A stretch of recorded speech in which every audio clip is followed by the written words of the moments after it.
Usai dipanggil sebagai saksi, tiga mantan petinggi PT Bukit Asam Tbk resmi berstatus sebagai tersangka kasus dugaan korupsi akuisisi saham PT BA senilai 100 miliar. Ketiganya resmi dilakukan penahanan oleh tim penyidik Pitsus Kejati Sumsel pada Rabu 21 Juni 2023 malam.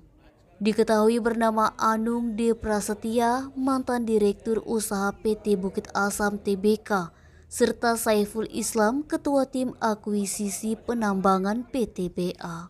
Sementara, satu tersangka lagi yakni Cahyono Imbawan, Direktur Utama PT Satria Bahana Sarana, berhalangan hadir memenuhi panggilan jaksa penyidik Kejati Sumsel.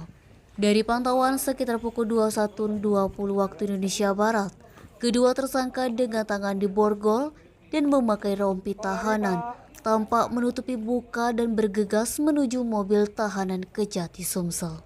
Bahkan salah satu tersangka nampak berusaha menghindar dari sorotan kamera awak media yang telah menunggu sedari sore di gedung Kejati Sumsel. Tersangka tersebut langsung ngacir dengan bersembunyi di balik badan seseorang yang diduga kerabat atau tim kuasa hukum tersangka.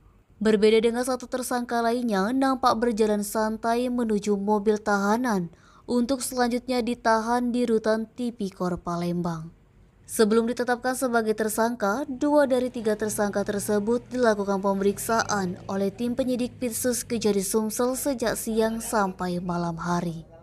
Setelah dinyatakan lengkap dan alat bukti mencukupi, keduanya pun langsung ditetapkan sebagai tersangka dan dilakukan penahanan selama 20 hari ke depan guna kepentingan penyidikan. Fadli, Subek.co melaporkan.